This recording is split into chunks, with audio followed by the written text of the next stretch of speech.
पहला मन में भाव ये होना चाहिए मैं क्या दूंगा। देखिए संतोष जो है ना वो आपने क्या दिया उसकी कोख से पैदा होता है। और मैं आपको बताना चाहूंगा कि मेरा बचपन से ही यही करने का सपना था जो मैं अभी कर रहा हूं। तो मेरे लिए ये एक बहुत खास पल है। 17 साल की उम्र में एक और रोमांचक भाग आता है जब आप घर छोड़कर 2 साल तक हिमालय में घूमते रहे। आप अपने उद्देश्य, सच और भगवान की तलाश में थे। वैसे आपके उस समय के बारे में लोग कम ही जानते हैं। आपका घर नहीं था, आपके पास कोई चीजें नहीं थी, आपका जीवन एकदम सन्यासी वाला था। आपके पास सिर के ऊपर छत नहीं होती थी। आप उस समय के कुछ आध्यात्मिक पलों, पद्धति या अनुभवों के बारे में बात करना चाहेंगे? आपने मुझे लगता है काफी मेहनत की। देखिए मैं इस विषय में ज्यादा बातें बहुत करता नहीं हूं, लेकिन कुछ मैं बाहरी चीजें आपको जरूर कह सकता हूं। अब देखिए मैं छोटे से स्थान पर रहा। हमारी जिंदगी एक सामूहिकता की थी, क्योंकि लोगों के बीच में ही रहना, जीना वही था। और एक लाइब्रेरी थी गांव में, तो वहां जाना, किताबें पढ़ना। अब उन किताबों में जो मैं पढ़ता था तो मुझे लगता था कि मुझे अपने जीवन को कि हम भी क्यों ना ऐसे ट्रेन करें अपने जीवन को, ऐसी इच्छा होती थी। जब मैं स्वामी विवेकानंद जी के लिए पढ़ता था, छत्रपति शिवाजी महाराज के लिए पढ़ता था, ये कैसे करते थे, कैसे जीवन को बनाते थे। और उसके लिए मैं भी अपने साथ काफी प्रयोग करता रहता था। मेरे अच्छा उस प्रयोगों का तो लेवल ऐसा ही था कि जिसको हम कहेंगे एक शरीर के साथ जुड़े हुए रहते थे। जैसे मेरे यहाँ उतनी ठंड नहीं होती है, लेकिन दिसंबर महीने में ठंड होती है कभी। लेकिन फिर भी रात में और ठंडा लगता है, स्वाभाविक है। तो मैं कभी तय करता था कि मैं आज कहीं खुले में बाहर सो जाऊंगा और कुछ भी शरीर पे ओढ़ने के लिए नहीं लूंगा, देखता हूं ठंड क्या करती है। तो मैं कभी कभी शरीर के साथ ऐसे प्रयोग बहुत छोटी आयु में कर लेता था, और वो मुझे हमेशा रहता था। और मेरे लिए लाइब्रेरी में जाना और बाकी काफी चीजें पढ़ना, तालाब जाना, परिवार के सब लोगों के कपड़े धोना, और मुझे स्विमिंग का काम मेरा हो जाता था। मेरा फिजिकल एक्टिविटी स्विमिंग ही हुआ करती थी।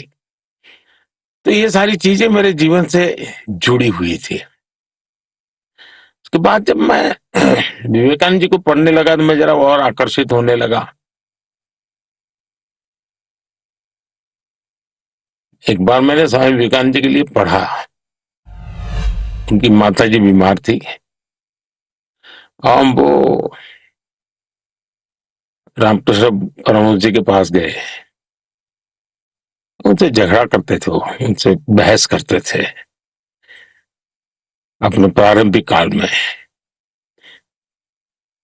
वे बौद्धिक भी जितनी शक्ति का उपयोग कर सकते थे करते थे। और कहें तो मेरी माँ बीमार है, मैं पैसे कमाता तो आज माँ की कितनी सेवा करता, वगैरह वगैरह। तो रामकृष्ण देवराय ने कहा, भाई मेरा सब सर क्यों खा रहे हो तुम? जाओ ये माँ काली के पास जाओ, माँ काली है, उससे मांगो तुझे जो चाहिए हो। तो विवेकानंद जी गए, माँ काली की मूर्ति के सामने घंटों तक बैठे, साधना की, बैठे रहे। कई घंटों के बाद वापस आए तो रामकृष्ण देव ने पूछा, अच्छा भाई मांग लिया तूने माँ से? नहीं, बोले मैंने तो नहीं। अच्छा बोले दोबारा जाना कल, तेरा काम माँ करेगी, माँ से मांगो ना। दूसरे दिन गए, तीसरे दिन गए, और उन्होंने देखा कि भाई मैं क्यों कुछ मांग नहीं सकता था। मेरी माँ की तबीयत खराब थी, मुझे जरूरत थी, लेकिन मैं माँ के पास बैठा हूं, मैं साक्षात माँ का ऐसे खोया हुआ हूं उसमें, लेकिन मैं कुछ भी मांग नहीं पाता हूं माँ से। ऐसे ही खाली हाथ लौट के आता हूं, और रामकृष्ण देव जी को कहता हूं कि मैं तो खाली हाथ चला है, मैंने कुछ नहीं मांगा। देवी के पास जाना और कुछ मांग न पाना, उस एक बात ने उनके मन के अंदर एक ज्योति जला दी, एक स्पार्किंग था उनके जीवन में, और उसी में से देने का भाव। मैं समझता हूं कि शायद विवेकानंद जी का वो छोटी सी घटना मेरे मन पे थोड़ा प्रभाव कर गई कि जगत को क्या दूंगा, शायद संतोष उससे पैदा होगा। जगत से मैं कुछ पाने के लिए तो मेरे मन में पाने की भूख ही जगती रहेगी। और उसी में था कि भाई शिव और जीव का एकात्म क्या होता है। शिव की सेवा करनी है तो जीव की सेवा करो, शिव और जीव में एकत्व की अनुभूति करो, सच्चा अद्वैत इसी में जिया जा सकता है। तो ऐसे विचारों को मैं खो जाता था, फिर थोड़ा उस तरफ मैं मन कर जाता था। मुझे याद है एक घटना, हम अब जिस मोहल्ले में हम रहते थे उसके बाहर एक महादेव जी का मंदिर था। तो वहां एक संत आए थे, तो वो संत कुछ न कुछ साधना वगैरह करता करते थे। मेरा भी उनके प्रति थोड़ा आकर्षण हो रहा था कि ये कुछ आध्यात्मिक शक्ति इनके पास होगी शायद, क्योंकि विवेकानंद जी को तो पढ़ते थे, देखा तो नहीं था कुछ, तो कुछ ऐसे ही लोग देखने को मिलते थे।